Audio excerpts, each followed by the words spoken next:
हम अपने देश की अखंडता और संप्रभुता के साथ समझौता भी नहीं करते हैं। मैं देश को भरोसा दिलाना चाहता हूं, हमारे जवानों का बलिदान व्यर्थ नहीं जाएगा। हमारे लिए भारत की अखंडता और संप्रभुता सर्वोच्च है और इसकी रक्षा करने से हमें कोई भी रोक नहीं सकता। नमस्कार, सीएसके न्यूज में आप सभी दोस्तों का एक बार फिर से बहुत बहुत स्वागत है। दोस्तों, दिन भर की जो फटाफट बड़ी खबर निकल के आ रही है करके जाने के, दरअसल देश भर में संक्रमितों के आंकड़े के लाइव स्टेटस के बारे में आपको बताएंगे। इस बीच सबसे बड़ी खबर निकल के आ रही है, आपको बता दें कि लद्दाख भारत चीन बॉर्डर पर हलचल बड़ी है। जी आपको बता दें कि एलएसी पर आईटीबीपी की तैनातियों के साथ सेना ने किया बड़ा ऐलान, कहा है चीन ने किया विश्वासघात।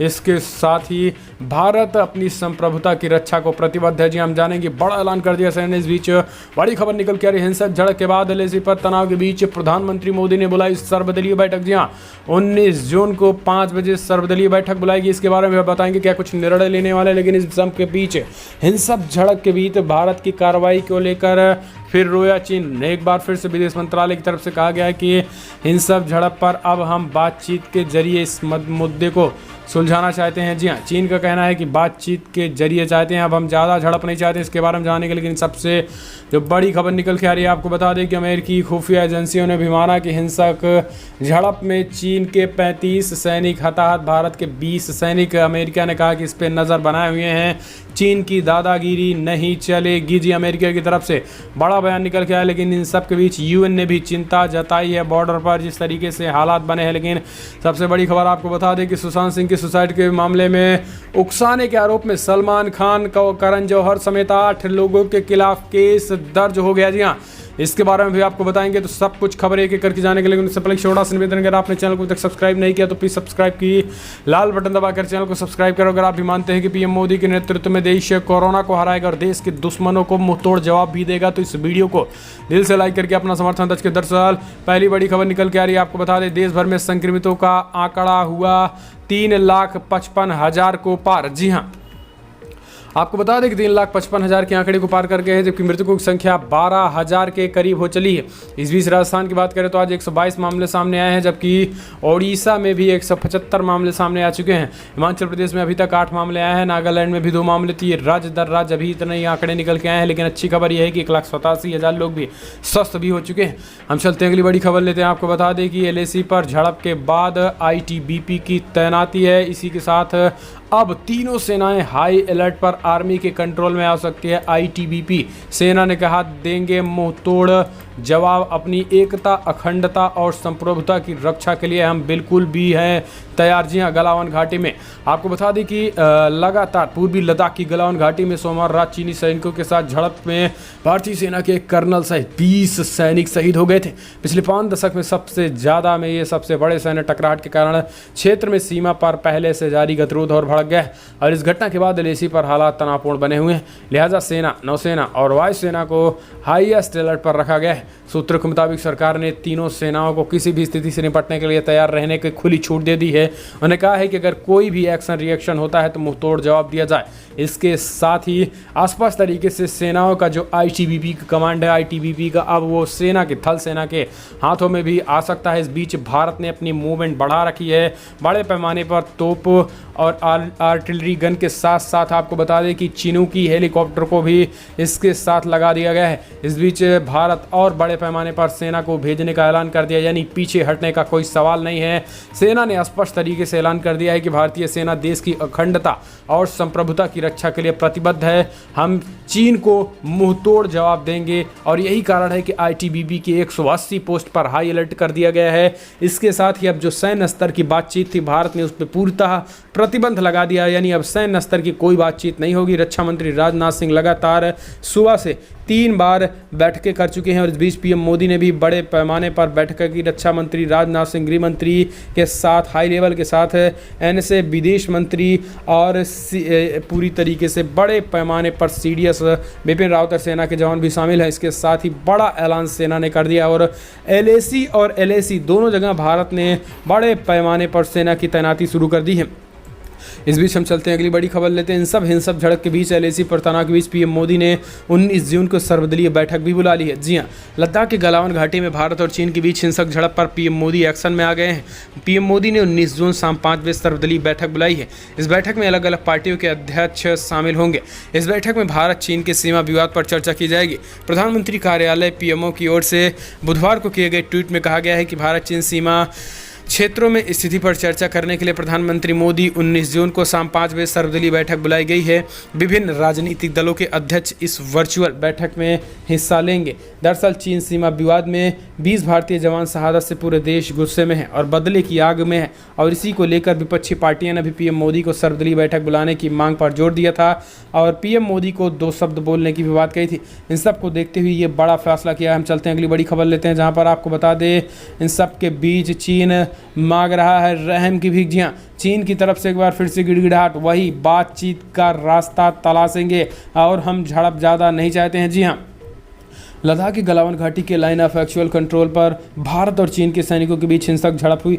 इस झड़प पर चीनी विदेश मंत्रालय के प्रवक्ता झाओ लिनियन ने कहा है कि गलावन घाटी क्षेत्र की संप्रभुता हमेशा चीन से संबंधित रही है। चीन नहीं चाहता है कि आगे किसी तरीके की झड़प हो। चीनी विदेश मंत्रालय के प्रवक्ता झांसो लीजियन ने कहा है कि गलावन घाटी क्षेत्र की संप्रभुता को हम बनाए रखेंगे और एकता अखंडता को किसी की भी देश के हम आँच नहीं आने देंगे। इसलिए भारत से हम चाहते हैं कि अब और टकराहट ना करें और जिस तरीके से झड़प है इसको हम बढ़ाने के पक्ष में नहीं है। तो ये चीन की बातें निकल के आ रही, लेकिन दूसरी तरफ दोगले चीन की चाल रात में दिखाई देती है जब वो रात में इस तरीके की हरकत करता है। फिलहाल हम चलते हैं अगली बड़ी खबर लेते हैं। बिग ब्रेकिंग निकल के आ रही है, जहां पर आपको बता दें कि सुशांत सिंह को सुसाइड के लिए उकसाने के आरोप में सलमान खान समेत 8 के खिलाफ केस दर्ज हैं। आपको बता दें कि बॉलीवुड के उभरते हुए सुपरस्टार सुशांत सिंह राजपूत की आत्महत्या का मामला तोल पकड़ने लगा है। अब इस घटना में जहां बॉलीवुड के कई स्टार्स के खिलाफ पटना में विरोध प्रदर्शन हुआ, तो वहीं आत्महत्या के इस मामले में बिहार के ही मुजफ्फरपुर में बॉलीवुड के सलमान खान समेत 8 फिल्मी हस्तियों पर केस दर्ज किया गया है। जानकारी के मुताबिक मुजफ्फरपुर के सीजीएम कोर्ट में सलमान खान के अलावा करण जौहर, एकता कपूर, संजय लीला भंसाली, आदित्य चोपड़ा, साजिद नाडियावाला के खिलाफ केस दर्ज कर लिया गया है।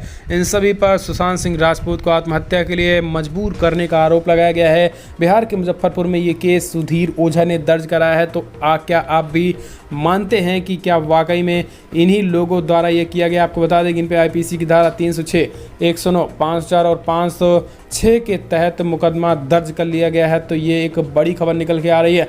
हम चलते हैं अगली बड़ी खबर लेते हैं। आपको बता दें कि भारत चीन विवाद पर अमेरिका बोला हम बनाए हुए हैं नज़र, यूएन ने भी जताई चिंता। जी हाँ, आपको बता दें कि भारत और चीन के बीच गलावन घाटी हिंसक झड़प पर पूरी दुनिया की नज़र है।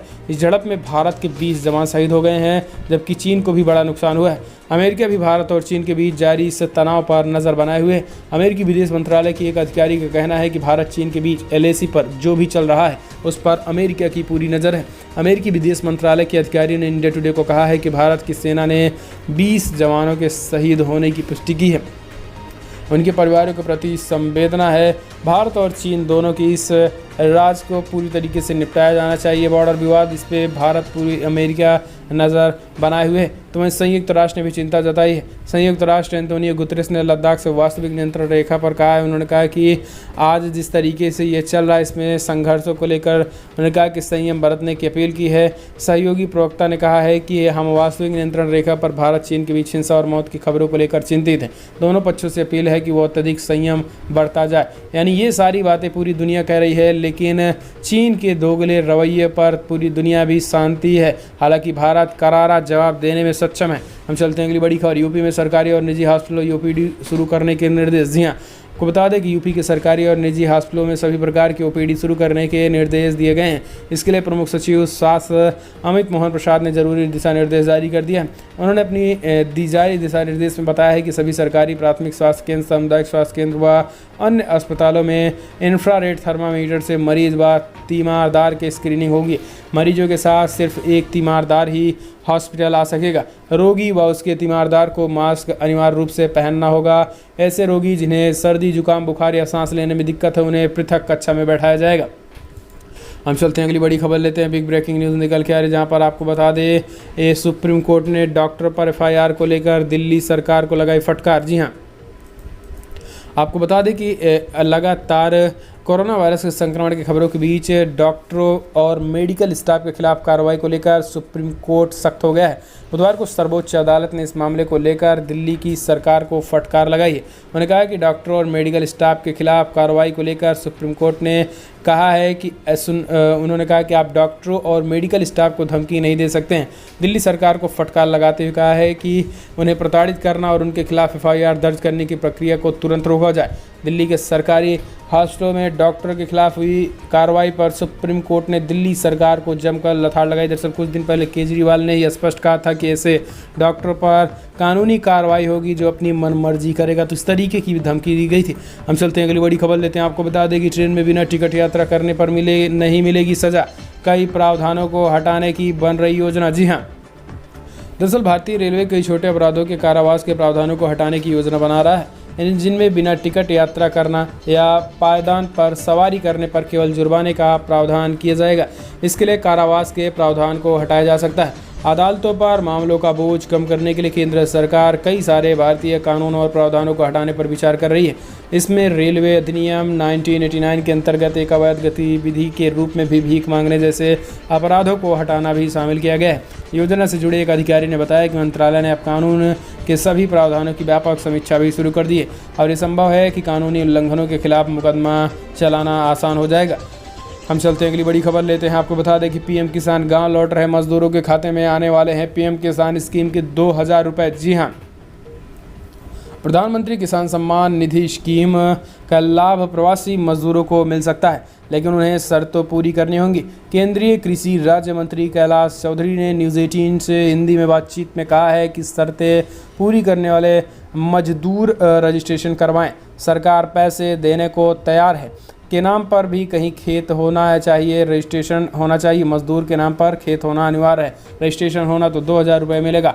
फिलहाल हम चलते हैं अगली बड़ी खबर लेते हैं। आपको बता दें बिग ब्रेकिंग न्यूज़ निकल के आ रही है, जहां पर शहीद कर्नल संतोष बाबू का आज होगा अंतिम संस्कार। पिता बोले बेटे की शहादत पर गर्व है। जी हाँ, आपको बता दें कि लाइन ऑफ एक्चुअल कंट्रोल पर चीन के साथ हिंसक झड़प में शहीद कर्नल संतोष बाबू का पार्थिव शरीर आज हैदराबाद पहुंचेगा। उनका शाम 4 बजे अंतिम संस्कार किया गया है। शहीद कर्नल की पत्नी और बच्चे दिल्ली में हैदराबाद पहुंच गए हैं। दिल्ली से हैदराबाद पहुंच गए, बाकी परिवार हैदराबाद में है। शहीद कर्नल संतोष बाबू के पिता B उपेंद्र ने कहा है कि वो केवल 37 साल का था, उसके सामने एक सुनहरा भविष्य था। बतौर पिता मैं दुखी हूँ, लेकिन एक भारतीय नागरिक और सैनिक फैमिली का हिस्सा होने के कारण मुझे अपने बेटे पर गर्व है। शहीद कर्नल बाबू हमेशा आपको बता दें कि वो एक पोस्टिंग फील्ड पर जॉब पर थे, तो ये अपने आप में बड़ी खबर है। एक लाइक तो बनता है ये कर्नल साहब के लिए, इसके साथ ही 20 जवान सैनिकों के लिए शहादत जिन्होंने दिया है देश की सेवा में, उनके लिए एक लाइक बनता है। कमेंट के माध्यम से जय हिंद लिखना मत भूलिएगा दोस्तों। हम चलते हैं अगली बड़ी खबर लेते हैं। आपको बता दें कि दुनिया भर में जो आंकड़े निकल के आ रहे हैं, अब तक लगभग 69 लाख के आंकड़े को पार कर गया। जी हाँ, 69,41,000 कन्फर्म केसेस, तो वहीं 4,34,000 के करीब लोगों की मौत हो गई है। यूनाइटेड स्टेट में 21,80,000 के करीब कन्फर्म केसेस, तो वहीं 1,18,700 के करीब लोगों की मौत हो गई है। ब्राज़ील में 9,28,000 कन्फर्म केसेज हैं, तो वहीं 45,500 के करीब लोगों की मौत हो गई है। जबकि रसिया में 5,53,000 कन्फर्म केसेज, तो वहीं 74,400 के करीब लोगों की मौत हो गई है। इस बीच इंडिया में भी 3,54,000 कन्फर्म केसेज, तो वहीं 12,000 के करीब लोगों की मौत का आंकड़ा पहुँच चुका है। यूनाइटेड किंगडम में 2,98,000 कन्फर्म केसेस थे, 42,000 के करीब लोगों की मौत हो चुकी है। तो ये दुनिया भर का आंकड़ा फिलहाल। हम चलते हैं अगली बड़ी खबर लेते हैं। आपको बता दें बिग ब्रेकिंग न्यूज़ निकल के आ रही है, जहां पर अमेरिका खुफिया एजेंसी ने भी माना हिंसक झड़प में 35 सैनिक हुए हैं हताहत। जी हाँ, चीन के लद्दाख गलावन वैली में चीन और भारत के बीच सैनिकों के बीच हिंसक झड़प में भारत और चीन के बीच 20 सैनिक शहीद हो गए। हालांकि चीन अब उनकी तरफ से नुकसान की आधिकारिक पुष्टि नहीं कर रहा है। हालांकि चीन कभी ऐसा नहीं करता है, क्योंकि वहाँ में सेना का कोई महत्व ही नहीं है। एक नौकर की तरह काम कराया जाता है, मरने के बाद गटर में डाल दिया जाता है। लेकिन भारत में जिस तरीके से मान सम्मान भी होता है, यही कारण है कि यहाँ पे हम किसी एक सैनिक के मारे जाने पे भी उनकी डेड बॉडी को छुपा नहीं सकते। लेकिन चीन में ऐसे अगर सैकड़ों मर जाएं तो भी पता नहीं चलेगा कि चीन के सैकड़ों सैनिक मारे गए हैं। तो ये है चीन का कानून। हालांकि अमेरिका ने स्पष्ट किया है कि इसमें 43 सैनिक हताहत हुए हैं, कुछ सैनिक चीन के भी मारे जाने की खबर है, कुछ के गंभीर रूप से है। फिलहाल हम चलते हैं अगली बड़ी खबर लेते हैं। आपको बता दें कि प्रधानमंत्री मोदी आज 15 राज्य केंद्र शासित प्रदेश के मुख्यमंत्रियों के साथ बैठक कर रहे हैं। ममता बनर्जी नहीं हुई शामिल। जी हाँ, आपको बता दें कि देश में एक तरफ लद्दाख सीमा तो बॉर्डर चल ही रहा है, लेकिन कोविड-19 से भी देश जूझ रहा है। ऐसे में संकट पर प्रधानमंत्री मोदी मुख्यमंत्रियों के साथ आज यानी शनिवार को भी दूसरे चरण की मीटिंग कर रहे हैं। हालांकि इस मीटिंग में पश्चिम बंगाल के मुख्यमंत्री ममता बनर्जी हिस्सा नहीं ली हैं। इस बैठक में वीडियो कॉन्फ्रेंसिंग के जरिए होने वाली है और यहाँ पर ममता बनर्जी ने एक बार फिर से पीएम मोदी के साथ बैठक में भाग लेने से इनकार किया है। ऐसे में ये पश्चिम बंगाल की जनता के साथ ही छल है। बंगाल की जनता को भी इस बात का समझना पड़ेगा। बाकी सभी मुख्यमंत्रियों ने पीएम मोदी के ज्वाइन किया है। इसके साथ ही लोग अपनी अपनी बात रख सकेंगे। इसके आधार पर कोविड-19 से भी निपटने का पीएम मोदी फार्मूला बताएंगे। तो चारों तरफ से प्रधानमंत्री मोदी एक्टिव हैं। फिलहाल बड़ी खबर में इतना है, लेकिन अगर आपको वीडियो पसंद आया तो लाइक करें, शेयर करें, कमेंट के माध्यम से अपनी राय देना ना भूलें। और अगर आप भी मानते हैं कि पीएम मोदी चीन को करारा जवाब मिलेगा भारत से, तो वीडियो को लाइक कीजिए। फिलहाल इस वीडियो में इतना ही। जय हिंद, वंदे मातरम।